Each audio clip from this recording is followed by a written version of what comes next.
Hey, my dear. Welcome to the book club at Panda J UK. Let's practice reading aloud together. A visit to the Royal Observatory, Greenwich. I recently had the pleasure of visiting the Royal Observatory in Greenwich, London. Although I had been to Greenwich Park many times before, I had never made it inside the observatory. This visit left me deeply appreciative of something as simple as checking the time. If you've ever taken your watch or phone for granted, this place will make you rethink how much we owe to those who struggled to keep accurate time centuries ago. One of the main attractions is the Prime Meridian line. Visitors love to stand on it with one foot in each hemisphere. A fun fact I learned during my visit is that if you stand on the marked line and check your phone's GPS, it won't show exactly 0 degrees longitude. This is because GPS accounts for the Earth's irregular shape, and its 0-degree line is actually about 100 meters away from the observatory. One of the most fascinating things I discovered was the challenge of timekeeping at sea in the 1700s. Imagine being a sailor navigating vast oceans with no GPS, no reliable clocks, and only the stars to guide you. Accurate timekeeping was essential because it was directly linked to calculating longitude.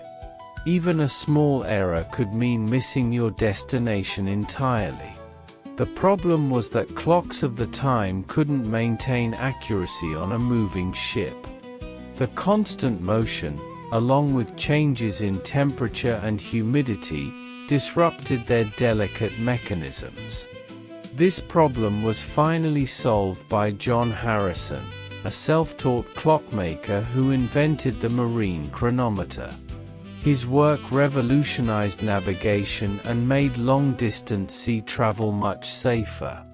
Seeing the early clock designs at the observatory really highlighted how groundbreaking his achievements were. The observatory is also home to some remarkable telescopes.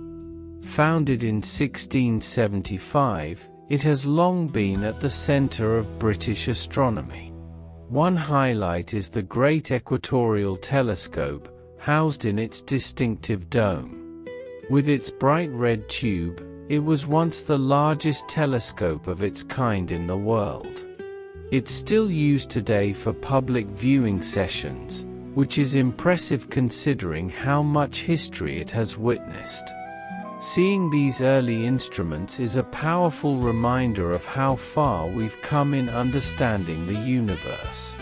Despite using tools that seem primitive by today's standards, early astronomers made discoveries that laid the foundation for modern science. Another charming tradition at the observatory is the daily time ball drop. Every day at exactly 1 p.m., a large red ball on top of Flamstead House is dropped, just as it has been since 1833. In the past, this provided a precise time signal for ships on the River Thames to set their clocks. I had often been in Greenwich around 1 p.m. without ever realizing the significance of this tradition. I always assumed the red ball was simply part of the building's design.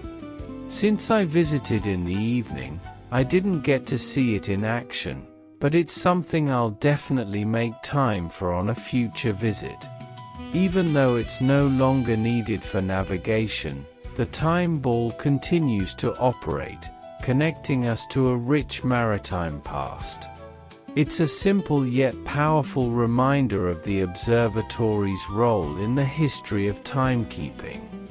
My visit to the Royal Observatory felt like a journey through time. From the struggles of early navigation to the evolution of astronomical instruments, every part of the site is steeped in history. It truly made me appreciate how much effort went into something as everyday as telling the time. If you're ever in London, I highly recommend a visit to Greenwich.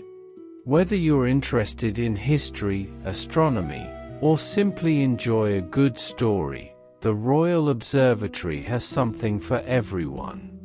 And of course, there's the unique experience of standing on the Prime Meridian, with one foot in the Eastern Hemisphere and the other in the West. If you like this video, write in the comments, subscribe to the channel, give us a like, and share the video with your friends. If you'd like to practice more, click the link up here to jump into the next English lesson.